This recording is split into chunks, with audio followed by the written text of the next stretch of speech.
I want you to hit me as hard as you can.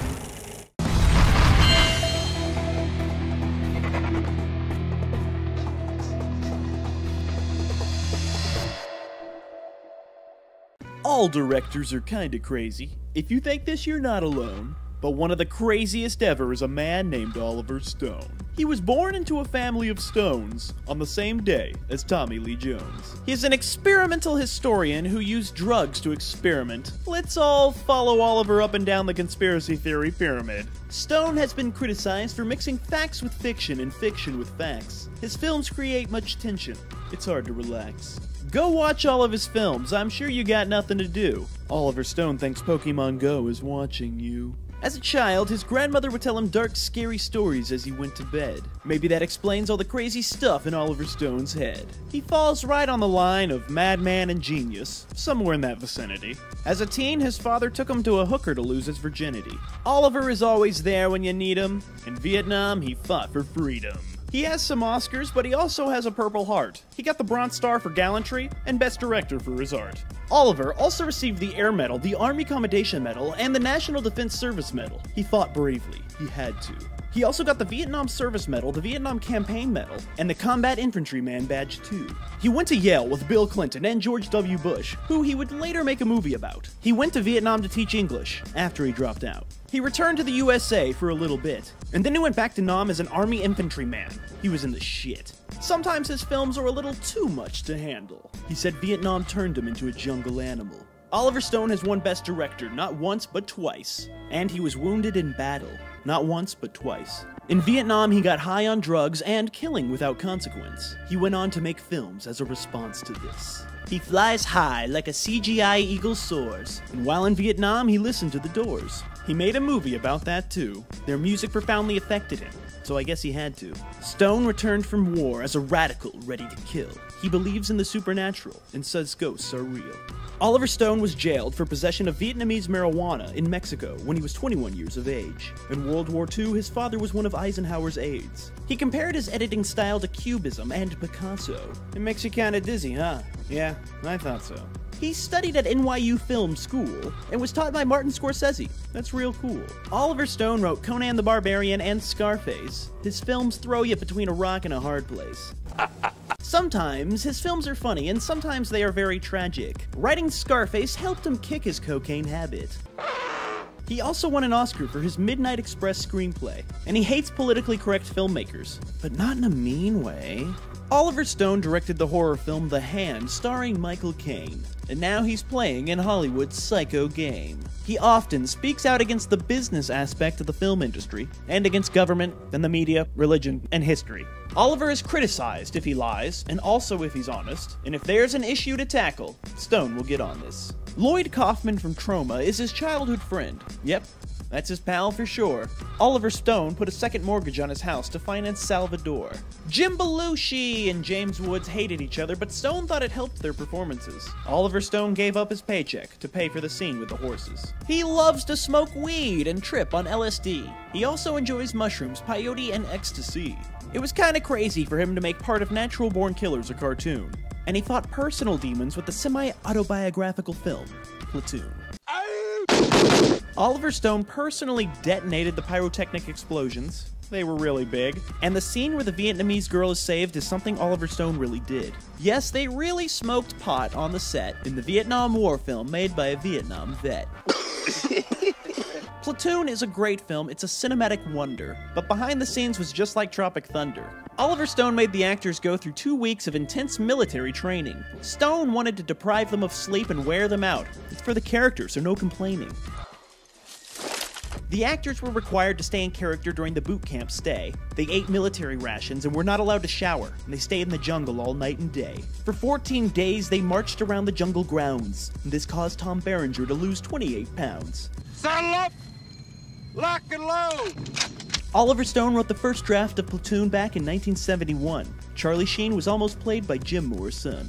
It was shot in 54 days somehow, and some call this a second-generation Apocalypse Now. Stone pitched the script to studios for 10 years, as a matter of fact. Filming the village scene caused Oliver to suffer from a PTSD attack. On set, he fired a real RPG, and on Entertainment Weekly's list of greatest directors, he is number 43. He shot Platoon chronologically, so it would feel like the characters really died. Every Oliver Stone film is a wild ride.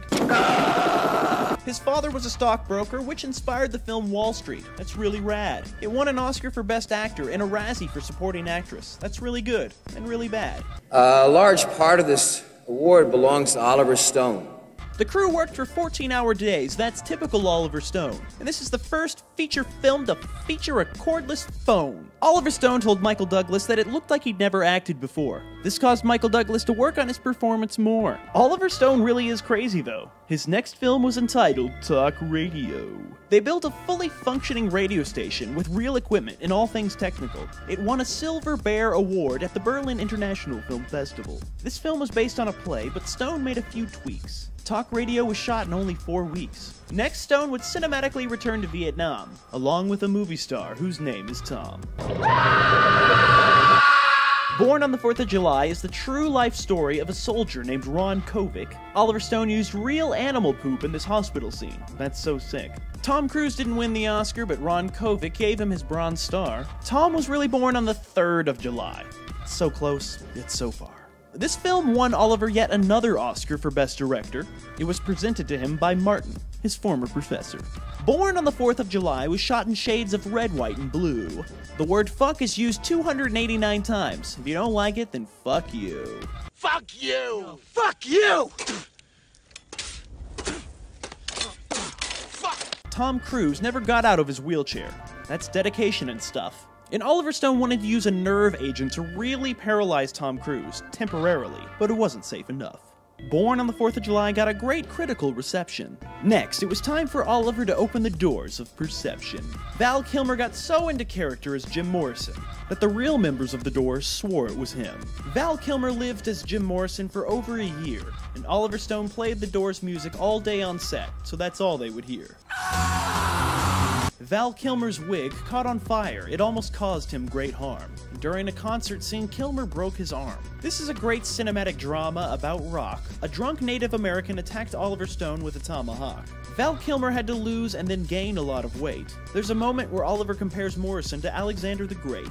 His next film splattered controversy all over the grassy knoll and the pavement. Oliver Stone said that the film JFK is his personal favorite. Back and to the left. He is a very demanding director, according to Joe Pesci, and it cost $4 million to make Dealey Plaza look like 1963. The film has 2,800 shots, featuring wild imagery and intertwining plots. Donald Sutherland's monologue is 16 minutes, that's one of the longest. This film led to the Assassinations Disclosure Act, after Stone showed it to Congress. It was a film that shook the nation. To prepare, Stone read 24 books on the assassination. This film is very controversial and causes great strife. Oliver said that filming the assassination scene was the hardest 2 weeks of his life. And now we are at the 3rd film in his Vietnam trilogy. He would have made 4, but the writer's strike made Pinkville history. Oliver Stone says he cries every time he watches Heaven and Earth. While filming, he lived amongst monks for months, in the Thai countryside for what it's worth. He could not film in Vietnam because he depicted the Viet Cong like that, and he got drunk at Comic-Con. Not that there's anything wrong with that. Alexander the Great is one of his idols. In Heaven and Earth, everyone speaks English, so no subtitles. If you watch an Oliver Stone film, you better be in for the long haul. He's against Obama and George W. Bush, but he likes Ron Paul. He's also a vocal supporter of WikiLeaks, and his craziest film yet is about some lovable wicked freaks. I'm a natural-born killer. There's a lot to discuss when it comes to natural-born killers. I'm gonna try to cover it all. Tom Sizemore broke his nose when he was slammed against a wall. And after watching Natural-Born Killers, your soul will feel battered and bruised. 18 different film formats were used. All day on set, loud African tribal music was played. This is the most violent anti-violence film ever made. Natural-Born Killers took 11 months to edit. Quentin Tarantino wrote the first draft. Have you read it? Oliver Stone made some changes and Tarantino hated it. Some of these snakes are real, and some are faking it. Stone said Woody Harrelson had the look of violence in his eyes, so he got the job. And Woody's father was a hitman for the mob. When asked to describe a Saturday night with Oliver Stone, Robert Downey Jr. said it's like being in pagan Rome. It's a really great film. Y'all should download it on your computers. It's the favorite movie of the Columbine shooters. 2 other teens dropped acid, and it wasn't groovy. They watched natural born killers shot 2 people and blamed it on the movie. This film contains almost 3,000 cuts, and every cut is great. Throughout the film, the camera never angles straight. Watching this film can really make your head hurt, and Oliver Stone gave his crew magic mushrooms while scouting the desert. The film was banned in Ireland, but of course, and this stuntman was really trampled by that horse. Oliver Stone's films have a strange, dangerous feel. He never gave the script to Rodney Dangerfield. The film is a satire of how the media reacts during violent times. And the prison riot scene featured real prisoners. 80% were in for violent crimes. This man really killed his wife and child, so Oliver put him in the scene. To show the sickness of the mind, Oliver used the color green. Bob Dole publicly denounced the film. He said he watched it, but he lied. Mickey and Mallory were based on the couple from Badlands mixed with Bonnie and Clyde. Next, Oliver Stone needed to get another presidential fix in, so he made a film called Nixon.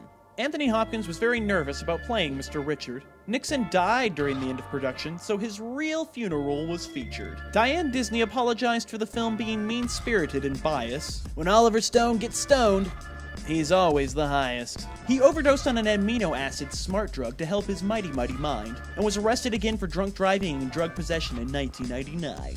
Study Oliver Stone's films and there's some stuff you'll learn, like how his career literally took a U-turn. Oliver wanted to make a small film because sometimes those are the best. He made U-Turn to get rid of his sense of hopelessness. This is based on a true story of a drifter who was never heard from again. Sean Penn hated Oliver Stone, but years later became his friend. Joaquin Phoenix is listening to Johnny Cash. How do you like that? Well, you're really lucky this time, mister.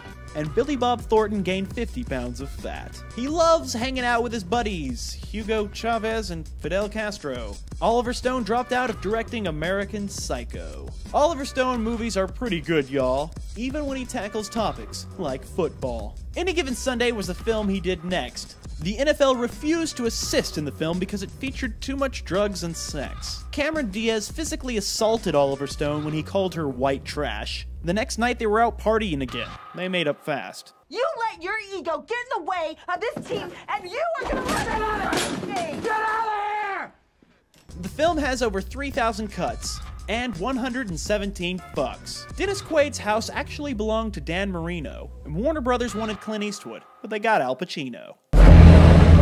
Pacino was great, it was meant to be, and Oliver Stone interviewed Palestinian leaders for a documentary.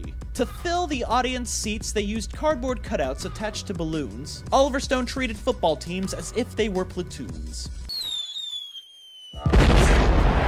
LL Cool J really punched Jamie Foxx and cut his head. Jeez, man. Al Pacino's final speech was inspired by the coach from Cleveland. It was now time for Oliver to conquer the ultimate commander, and he made 4 different versions of the movie Alexander. It was nominated for 6 Razzies, some say the film does stink, and Oliver Stone made this battle scene pink. He always shows Alexander looking up to heaven, and only a few years after 2001 he made a movie about 9/11. Some of the first responders in the movie are real. World Trade Center isn't the type of movie you Netflix and chill. They were not allowed to recreate Ground Zero in New York, so they shot in Los Angeles. This true story is so intense, many cannot handle this. To try to get into the character's mind, Nicolas Cage spent many hours in sensory deprivation tanks. A private screening for real 9/11 heroes was held to show things. This film is about how terrorists attacked our freedom, and those hijacked planes, well, you never see them. This film features Jesus in a dreamlike fashion, and it almost starred Mel Gibson, the guy who directed The Passion. 240 tons of material were used to recreate Ground Zero. To prep for the film, Michael Pena actually lived with the real-life hero. The real men are actually featured in the final cookout. Here comes another Oliver Stone film! Look out! He made the film W while George was still in office. Some say this film is political nonsense. Christian Bale dropped out at the very last minute, so Josh Brolin stepped in and did it. Oliver Stone has his own version of the truth. Brolin lost a lot of weight to play Bush in his youth. Then he gained back the weight to play Bush when he was older. Oliver Stone is a living, breathing top-secret folder. Oliver Stone wasn't born crazy, it took a lot of practice. Richard Dreyfuss called him a fascist. When you party with Oliver, the fun never stops. At the W rap party, Josh Brolin and Jeffrey Wright got pepper sprayed and tased by the cops.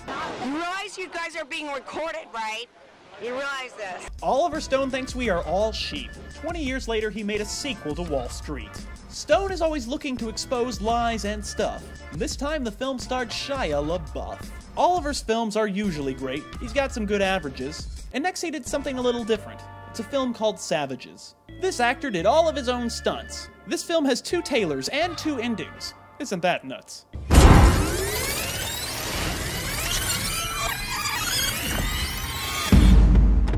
Salma Hayek's character was based on a real-life cartel female. The weed is not real, but they had experts design every detail. Stone made Blake Lively train to be a firearms expert. Now on to Snowden, Oliver's next work.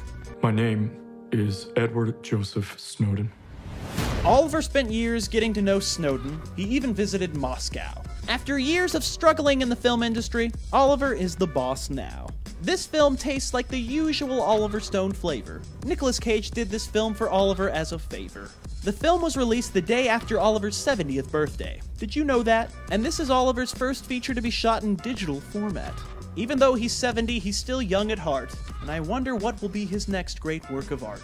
Well, I have the DVD box set so I can take it all home. Just me, by myself, with Oliver Stone.